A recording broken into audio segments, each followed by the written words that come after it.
la maire, dans votre programme de 2014, vous promettiez, je cite, « Je m'engage à instituer une démocratie collaborative autour de 3 principes, être transparente vis-à-vis des Parisiens, décider avec les Parisiens, transformer Paris en une ville du faire ensemble ».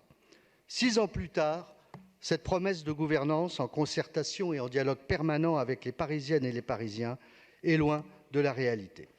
Pourtant, pour créer l'illusion de cette concertation, vous vous êtes évertué à créer une multitude d'outils de participation citoyenne, une panoplie de dispositifs enfilés les uns sur les autres, sans cohérence ni logique d'ensemble, et surtout sans aucune évaluation publique de leur efficacité. Budget participatif, carte citoyenne-citoyen, Conseil des générations futures, Conseil parisien de la jeunesse, Conseil de la nuit, Conseil des Européens, pré-conseil citoyen, plateforme Je m'engage Paris, dispositif Madame la maire, j'ai une idée, Paris pétition, atelier citoyen, goûter citoyen, kiosque citoyen.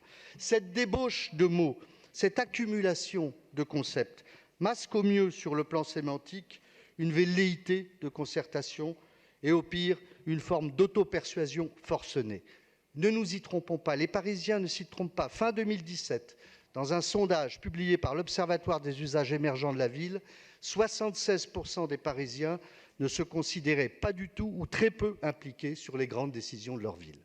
Car en réalité, Madame la maire, de décisions autoritaires en décisions solitaires, d'alibi de concertation en consultation approximative, sur tous les grands projets de la mandature, aménagement du quartier Bercy-Charenton, fin d'Autolib, création de forêts urbaines, modification des plans de circulation, ouverture nocturne des parcs et jardins, définition de périmètres de piétonnisation, l'absence d'échanges véritables, le manque d'écoute des Parisiens, les frustrations des collectifs de riverains sont apparus comme autant de marqueurs de votre mandat.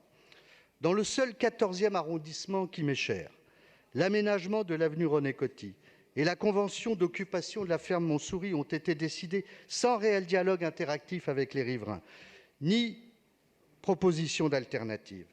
Le programme Saint-Vincent-de-Paul a été davantage motivé par l'extraordinaire rentabilité d'une opération foncière la plus dense de Paris que par une consultation attentive des aspirations profondes des habitants de ce quartier. Le constat est le même sur le projet Oasis, lauréat de l'appel à projet Réinventer Paris 2 qui doit s'installer dans l'ancien musée de la Libération, successivement auberge de jeunesse, puis auberge familiale, cantine, café. Derrière le flou de ce projet, en termes d'habitat solidaire, de tiers-lieux évolutifs, de coparticipation, faussement évocateur d'un esprit de concertation, on laisse peu de place à la concertation, à l'échange et à la contribution des habitants et des riverains. À chaque fois que les Parisiens soient majoritairement opposés à la densification de leur ville et à la hauteur, ces projets proposent toujours plus de densité et de surélévation. Il va falloir conclure. Madame la maire, ma question est la suivante. Pouvez-vous, d'ici la fin de la mandature, nous donner les éléments d'une évaluation complète, réaliste et transparente de l'ensemble des outils de participation citoyenne, nous donner le bilan réel des budgets participatifs, contenu et méthode, des procédures de concertation et des enquêtes publiques sur les grands projets d'aménagement de la mandature. Je vous remercie. Je ne crois pas que vous puissiez nous donner ni des leçons dans ce domaine, ni évaluer vous-même vos résultats dans l'autopromotion qui imprègne votre réponse.